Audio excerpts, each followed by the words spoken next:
That morning, I was in the cockpit of my P-47 Thunderbolt, feeling cold sweat running under my oxygen mask, while my 2,000 horsepower engine struggled against the thin air.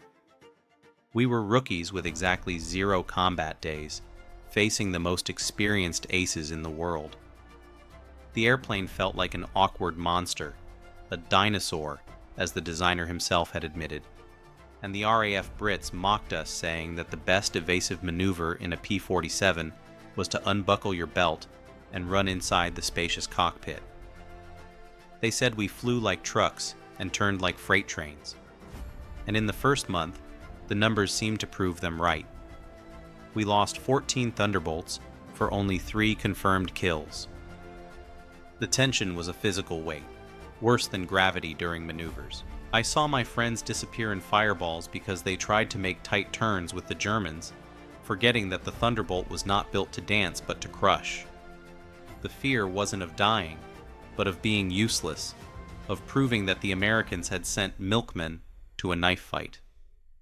But beneath that aluminum skin, there was something the Germans still didn't understand. The industrial logic of a country that didn't just want to fight, but to redefine the rules of war. They laughed at our pregnant cow, but they didn't know that each of those machines carried 8 Browning 50 machine guns ready to spit 6,000 rounds per minute. Their laughter would be short, because the Thunderbolt wasn't an aerobatic toy. It was a steamroller designed to absorb punishment and return destruction on a scale the European sky had never seen.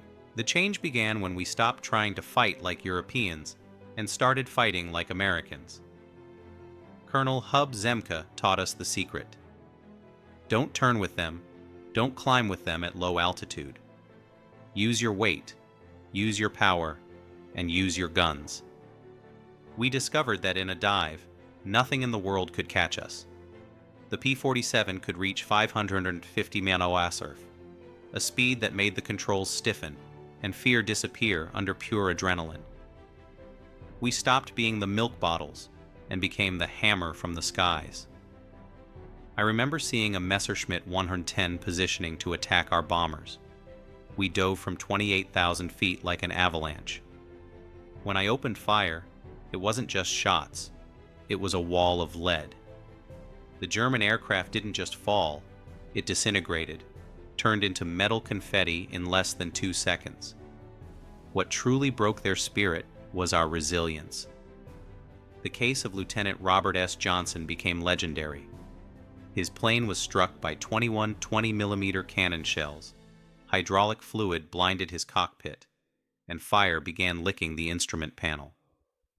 A German pilot pulled alongside him, fired all his cannon and machine gun ammunition into what remained of that Thunderbolt, and the aircraft kept flying.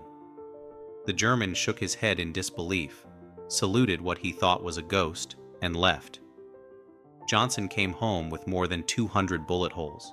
The Germans, who trusted the technical finesse of their lightweight fighters, began to feel terror at a structure that could withstand 3 times more damage than any other aircraft. Our 8 Brownings created a convergence zone that cut fighters in half. Confidence between us grew.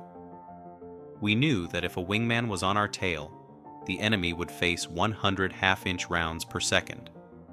Pride didn't come from words, but from the sound of the R-2800 engine roaring at high altitude, where German fighters gasped for air, while our turbo supercharger kept us strong at 30,000 feet. Hans Philipp, one of their greatest aces with 206 victories, learned this the hard way. He found himself slow and unresponsive in thin air, while Thunderbolts dove on him from 32,000 feet. He had no chance. The laughter at Luftwaffe airfields died and was replaced by Yabo fever, a physical terror pilots felt just from hearing the thunder of our engines approaching. In the end, it wasn't just about who was the better pilot, but about the unstoppable strength of a people building an airplane per hour. The Germans taunted us in 1945, asking what we thought of their surprise attacks, but the answer was short. Tomorrow we'll have 40 new airplanes. How long will it take you to replace your pilots? American sovereignty wasn't only in the sky, but in the factories of Long Island and Indiana, where people who had never seen an airplane before Pearl Harbor assembled machines with 65,000 individual parts with surgical precision. Joseph Priller, the man who once called us pregnant cows, admitted in the end that the Thunderbolt was the best fighter bomber ever built, and that our unlimited production had buried them under an avalanche of steel and lead. I survived, but the cost is etched into every silence of my old age. I saw the sky rain aluminum and bodies.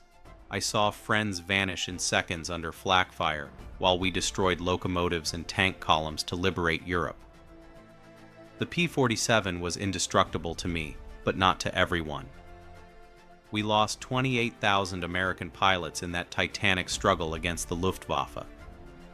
Victory tasted like engine oil and smelled like burned gunpowder, but above all, it carried the weight of sacrifice from boys barely out of high school who learned to master iron monsters to save the world. The Germans stopped laughing because they understood that when America points its guns, the opponent simply ceases to exist.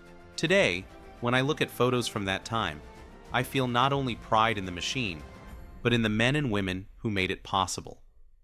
We were underestimated, mocked, and called milkmen, but we were the ones who kept the sky. If you are reading this, don't think only of museum statistics. Think of the tension of a 19-year-old trapped in a cockpit 6 miles high, knowing his life depends on 8 synchronized guns and the work of a laborer in Missouri who made every cartridge perfectly. We did what had to be done. The thunder spoke, and the world became free again. Don't let this memory fade. The price of every second of that freedom was paid with the sweat of a nation and the blood of those who never returned. We were just boys in milk bottles, but we proved that no one should laugh at those willing to give everything for their homeland.